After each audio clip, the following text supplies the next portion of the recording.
এই লোকটাকে আপনি পছন্দ করুন বা অপছন্দ করুন, কিন্তু এই লোকটাকে আপনি কোনোভাবে ইগনোর করতে পারবেন না।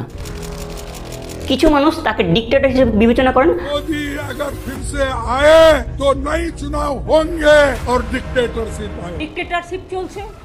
Modi is a dictator, a man worse than Hitler, Kumaraswamy told the supporters today. আবার কিছু মানুষ তাকে ভারতবর্ষের সবচেয়ে শক্তিশালী প্রধানমন্ত্রী হিসেবে বিবেচনা করেন।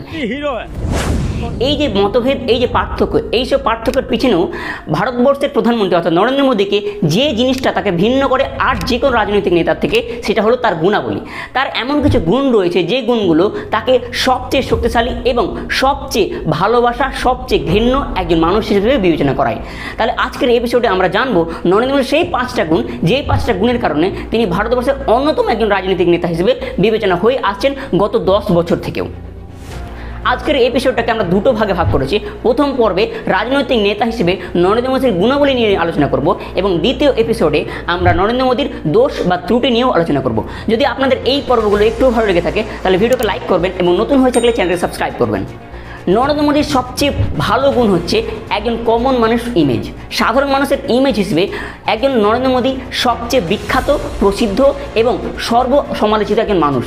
নরেন্দ্র মোদীর যে ইমেজ, অর্থাৎ যে ব্যাকগ্রাউন্ড থেকে তিনি বড় হয়ে এসেছেন, একজন চাবালা থেকে আরএসএসের একজন সেবক থেকে শুরু করে গুজরাটের মুখ্যমন্ত্রী থেকে শুরু করে ভারতের প্রধানমন্ত্রী হয়ে ওঠার যে যাত্রা, সেটা বড় কঠিন ছিল এবং এই যাত্রার পিছনে তিনি বিভিন্ন ধরনের মানুষের সাথে পরিচয় হয়েছেন। তিনি একজন রুট লেভেল অর্থাৎ প্রকৃত মানুষের সাথে মিশেছেন, প্রত্যেকটা স্তরের মানুষের সাথে তিনি আলোচনা করেছেন, দেখেছেন নিজের চোখে। তাই সাধারণ মানুষ হয়ে ওঠার, সাধারণ মানুষের সাথে যে তার আলাপ আলোচনা অর্থাৎ মিশে যাওয়ার যে প্রবণতা, সেটা কিন্তু কঠোরভাবে তার রাজনৈতিক দৃষ্টিভঙ্গিতেও লক্ষ্য করা যায়। তাই এটা বলাই যায় যে রাজনৈতিক নেতা হিসেবে নরেন্দ্র মোদীর কমন ম্যান ইমেজটা কিন্তু একটা অস্ত্র হিসেবে কাজ করছে। দ্বিতীয় নাম্বার হচ্ছে পাবলিক স্পিকিং। নরেন্দ্র মোদী যখন কোনো ইন্টারভিউ দেয়, সচরাচর তিনি ইন্টারভিউ দেন না, অর্থাৎ যখন তিনি কোনো একটা কথা বলেন বা বক্তব্য রাখেন, তখন সেই জায়গাতে দেখবেন তার ভাষার চয়ন, শব্দ চয়ন সবসময় কিন্তু আমাদের সাধারণ মানুষদের সাথে কানেক্ট করে। অর্থাৎ যে ধরনের কথাই তিনি ইউজ করেন সেটা খুব সায়েন্টিফিক হয় না বা কোনো মেধা তালিকাও লাগে না সেটা বিচার করতে।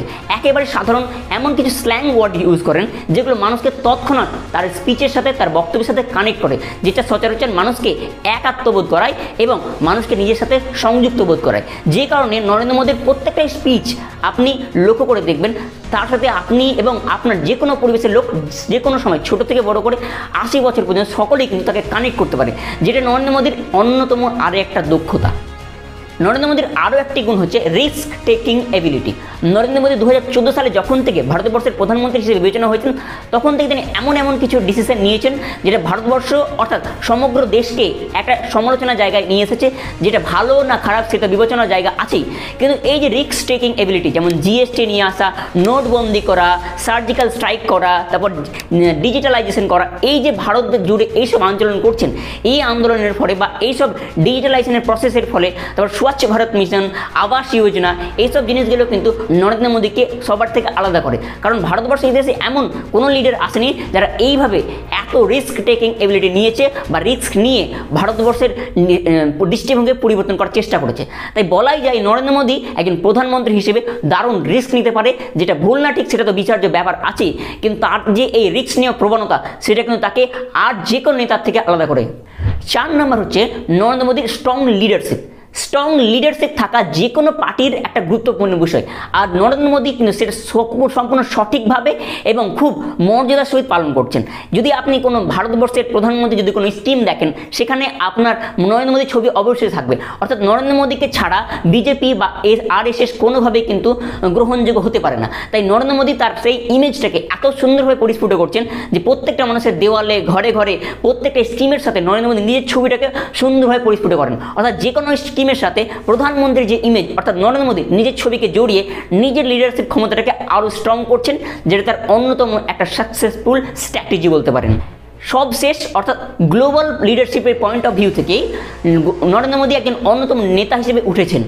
আজ পর্যন্ত ভারতবর্ষের ইতিহাসে যতগুলো নেতা নেত্রী এসেছেন তাদের মধ্যে ইন্দিরা গান্ধী বলতে পারেন, জওহরলাল নেহেরু বলতে পারেন, এরা কিন্তু গ্লোবাল পলিটিক্সের ব্যাপারে অনেক স্ট্রং ছিল।